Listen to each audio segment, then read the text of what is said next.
This MFL Marmac Coach Conversation brought to you by Birdnow Chevrolet, Havlicek Trucking, and Meyer Auto Service. We're with Bulldog Wrestling Coach Chet Bachmann. And Coach, for the first time ever, you're taking your entire team to Des Moines as part of the 1A Dual State Team Tournament beginning on Wednesday of this week. Talk about the regional duel, getting to host that, getting a victory over Wilton last Tuesday night. How big of a step forward was this for your program?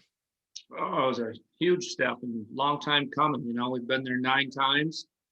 We've come up short in a few, got clobbered in a few. And so it really set ourselves up for probably a good duel that night. We put ourselves in a good position all year long. We sort of,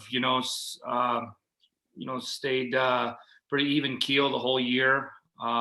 Kept our foot on the gas. But it was just, I would say, fairly steady, and we kept things together. And in the end, we were able to host, and by hosting, I think I put ourselves in a really good position. And by sitting there waiting for the two teams to wrestle, is definitely a good position to be in. There's no doubt about it. You would think that those teams that walk into that, Wilton and Nashville, probably had to focus on each other and do what they had to do to just win that duel to get to us. And then once they've done that, then they have to focus on us, but they don't have, a week to do that. They just got like an hour. So we're able to take a look at both teams, obviously, but we had a pretty good idea of what we wanted to do. But with our lineup, good or bad, we just don't have a lot of options. We are who we are, and you got to just come wrestle us. It's not like we have to make decisions who's going to go here, who's going to go there, which is kind of nice, actually. But it set ourselves up for a really good duel against Wilton. That is for sure. And when you talk about the state dual tournament, I know it's created a lot of conversation in the wrestling coaching world. But from your perspective, first time for the program qualifying for this tournament, how big of a deal is this? Oh, it's a really big deal, Darren. I mean, it's a piece of the puzzle, and it was actually a big piece that we wanted to, connect there because it seems like it's the monkey's off your back now, so to speak, I guess, because we've been there so many times and come up short and, quite a few, but just means a lot to our community, means a lot to our kids. And I'll be honest with you, I've had so many emails and so many text messages from kids that used to wrestle here that I had coached, and they were so happy to finally see us do that. And I remember getting one text, an email, hey, this is for all the teams that didn't make it. And you know what, that's true. So that speaks volumes, especially when I had kids email me from 2005, 15, 20, almost, 15, 20 years ago. And so that speaks volumes that people out there are still following us, and not just what it means to our kids, but our community and past wrestlers and alumni that, used to compete here. And then also former coaches as well have called me and, congratulated us. And that has to be a good feeling, knowing the fact that kids who wrestled for you 15 years ago, 2 decades ago, are still invested in your program, and they still feel a part of the family atmosphere that you're trying to create. How good of a feeling is that? It brings a lot of satisfaction to us coaches, and speaks volumes. But it also shows what wrestling can do for a person. And some of those kids that emailed me, weren't the stars on the team, so to speak, but they also, when they get done congratulating you, they talk about how wrestling has changed their life, and what they're, doing now. And when they look back at the experiences that they had. So it's definitely given, a big win like this is given a chance to reconnect and reminisce with some kids out there, no doubt. And when you look at the pairing you got, obviously a tough customer in round number 1, facing Don Bosco, or do you take the attitude of, hey, you know what, we got nothing to lose. We're probably a heavy underdog heading into this duel. Let's just go and see what we can do. Is that the attitude you're taking? Yes, absolutely. It's just what we said this morning. We had practice this morning, and we don't got anything to lose, and we just got to go out there and wrestle with everything that we have been doing all year. I mean, there's no secret. So um, I think we got to get them in there, and a few of those kids in there, and um, we got a few kids on our team there. And it's sort of like the movie Hoosiers when Ollie gets on the shoulders and measures the basketball hoop. I got a couple of kids that probably could measure the mat, and we could say, it's 42 by 42. Let's just put our foot on the gas. There's some really neat stories, Darren, about our kids on our team that would just put tears in your eyes. Some of the kids on my team have only competed with the sport of wrestling for 2 years, 3 years. Some I've got some kids, I pick up in the morning for tournaments, and even some of them give a ride home from practice. This whole team is just a makeup of a lot of different kids in a lot of different situations. And it's just a tribute to all of our coaches and our wrestling program in general. And when you hear stories like that, and so often you talk only about the individual kids that qualify for state, and that's a big deal, obviously, with Carter and Gabe going this year. But the sign that you're bringing everybody down there when you touch on those stories that you just touched on, that just makes it all that much more rewarding, correct? What it's all about. There's no doubt. I mean, I felt good, for the kids that obviously are really invested in the sport, maybe, quite a bit, maybe sometimes even in the off season or they're out for other sports or whatever. But, some of these kids came out for the very first time of, for any sport at all. And they had never competed in much of anything. And, it gave them a sense of pride. It gave them a sense, let's face it, confidence is everything that we do in this. A lot in our jobs in our world is believing in ourselves and having confidence in ourselves to go out there and achieve, what we want to achieve. Maybe it's a dream, this was definitely a dream of ours. It took us 21 years to get there.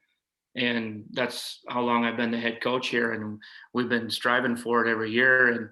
And some years, obviously, you're not going to have a shot to get there, but, it's taken us a long time to get there. So when you do get there, it's, it means a whole lot more because of all the years and the time. And then like you were saying, some of the kids that we have on our team, it means more than just wrestling.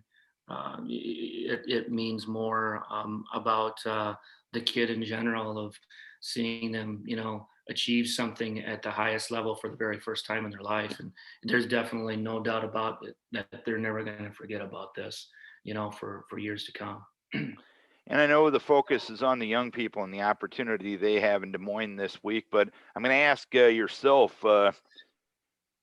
you were quarantined with COVID around Christmas. Describe that feeling compared to the feeling you had last Tuesday night when you're qualifying for the state duels. How big of a journey has it been for you personally? Yeah, I was pretty numb, like when I had COVID, it was a weird situation. I was pretty down and out and had the headache and all that stuff. And but you get through it, and it put me down for 8 or 9 days. And honestly, I learned a lot about this season, more than probably any season that I've ever had. And the fact, Darren, that the one thing that I learned is you have to focus on just each day, and probably not get too caught up in what's gonna happen that day that could affect you a week or 2 weeks or 3 weeks or the end of the season. It's just another day that you got to get through, and you got to do a really good job of getting through it, and you got to win the day. And that's kind of been we approached everything all year long. So the COVID made me focus on some other things. You focus on your masks and your health and all that kind of stuff. And then, hey, let's face it, when I was sick, other people had to coach and step up and do some things, and that was probably a good situation. I think being a head coach, you got to let other people, have a skin in the game, so to speak, if you know what I mean, and let them have their have their ways a little bit. Don't get me wrong, all of us head coaches, we probably got a lot of things that we will always continue to do in the room. But I think it's good that you have guys that you can trust to help get the job done. So. And in your mind, is that the lasting lesson, not only sports, but really society needs to take from Yes. the way the world is right now? You know what? We're not promised another day. Yep. Take advantage of the one you got. Yep. I think you just said it all right there. I mean, we didn't go through it every day and get all hyped up and get all stressed out and, worried about us wrestling bad. We just focused on each day getting, maybe it's their grades. Like I said, maybe it's their health. Maybe it's the family situation. Just win the day and then get through the weekend and then worry about Monday. Don't look at next week. Oh, you got this kid that's ranked at your weight. You got, this going on here. No, today's Tuesday and this is what we got to do now. And then if we do that now, everything else will take care of itself down the road. You can't worry about who's in your bracket. You can't worry about who you're wrestling. You can't worry about the wrestling conference on Friday. You can't, this tournament's canceled. Oh, we can't go to this tournament. Now what are we going to do? Well, we're going to take the weekend off and we're going to recharge our batteries because maybe that's what we need to do a lot more of instead of, take the hammer and try to break the nail, And of course, your team is going to be entirely in action on Wednesday, and Carter Decker, Gabe McHugh, going to be back at it Thursday morning on their end of the bracket to discuss the season that they have had to this point. What has made it a special season for those two individuals who will be wrestling in the traditional tournament starting Thursday morning? True leaders, people you can lean on, kids you can lean on. They're both the good thing about it is they're just both two different people. So you've got kids on your team that they're all different, and you have to learn to understand each kid. What makes this one tick? How can I approach this one? How do I approach this one? You have to learn how to do that as a coach, especially in wrestling. And I think Carter is totally he's a 4-sport athlete. When he wrestles, he's just got a flashy thing about him. He's fun to watch. He's got that wild hair, long hair. Just like Dad. Just like Dad, right? But and he kind of takes things in stride a little bit. Got good technique as far as some of the things that he's doing. And then you got Gabe, who's just go, work, just a grinder. And I would say Carter might be a little bit more of flashier, or so to speak. They're both just two different kids. And I think that gives other kids to lean on, maybe this kid will lean on this one a little bit more than he will lean on that one, and I think they just both bring different similarities, but both really good things that you need on a team. I mean, you need to put your foot on the gas. You need to learn how to do that, but you also need to learn when to take your foot off the gas. And both those kids do that. And they're so fun to have on the team and have around because all of our kids mesh really well together. And I think they're, a real strong part of the glue that we have in our team right now. And final question for you. You've talked about managing a lot of situations as coaching staff and head coaches and everything like that.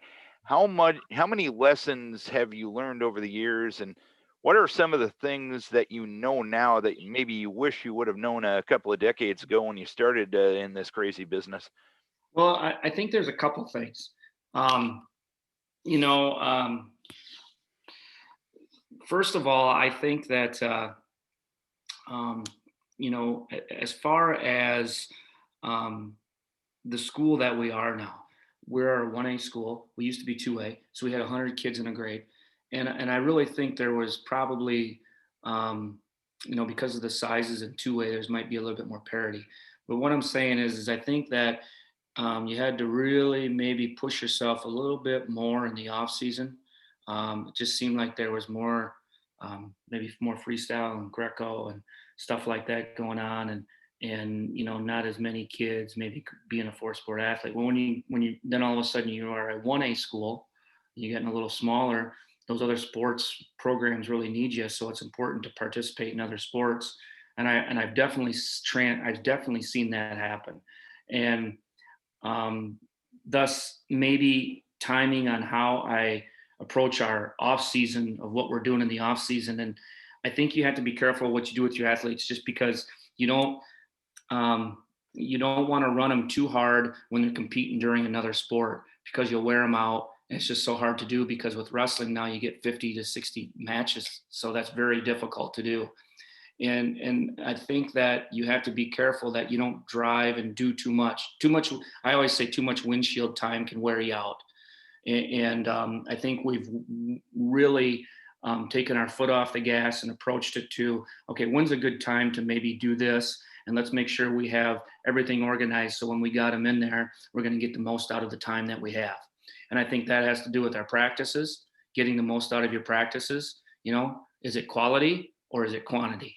And I really believe that it's the quality of time that you use. Don't do it too long. Maybe you need to do it a little bit shorter, but just be real organized with what you're doing. And then, I think that, like I said, our class sizes and stuff like that has really made an impact. Um, how they do the state duels now is definitely different. The ranking system, instead of winning sectionals to compete in the state duels, I think is a great idea now, just to do it by rankings, and that set us up in a real good situation.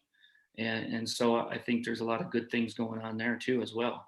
But yeah, so there's definitely a lot of things that I've learned along the way, and I think the other thing is just taking your foot off the gas and not doing too much.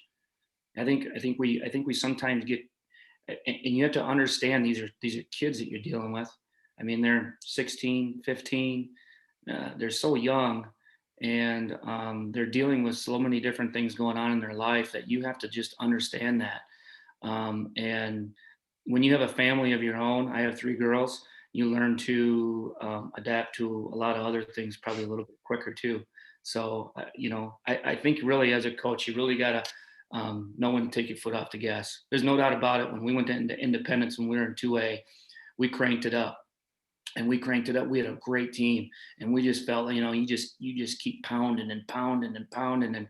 And I learned that year, I put that newspaper clipping up on my desk, that you just can't do that way. You got to know when to say when, and then manage the time that you have right there. So I've always used that and looked at that, and then there's coaches around me. I think you got to be a good listener. You got to be a listener. You can't just have tunnel vision, and you got to be open to maybe a few other things out there, and you got to be a good listener. Whether that's your coaches or maybe other good coaches that maybe you can get some input from, that have been there before. So I don't know if that's kind of what you're looking for, but it's just a lot of things along the way that I've learned. And and then you become that veteran coach a little bit, and then before you know it, there's people out there that are asking you questions, and then you're giving back. I got a lot of stuff from a lot of great coaches out there, and a lot of good. I've been fortunate just to have good people around me, and I would like to think I've been a good listener at times, and really would feel good about giving that back. Would your wife agree? Yeah, yeah. That's definitely been a lot of time. We used to go to Fargo. We trained in Des Moines in 2004, 2005, back to back to back, and weeks. And she'd go down with me and hang out at the hotel. We'd have Ronnie Morningstar, Nate Moore, and those guys in our van, and we were coaching them.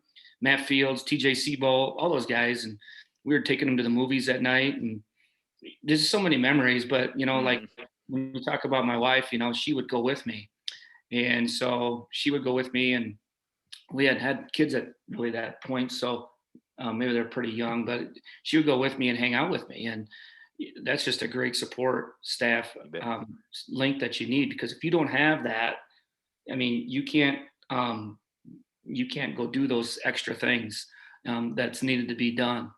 And there's definitely extra things that need to be done. I think now that we've gotten a little smaller, you just got to know when to do those extra things and just not do too much of it, because other sports and other things that you do can really make you better, and not just wrestling all year round.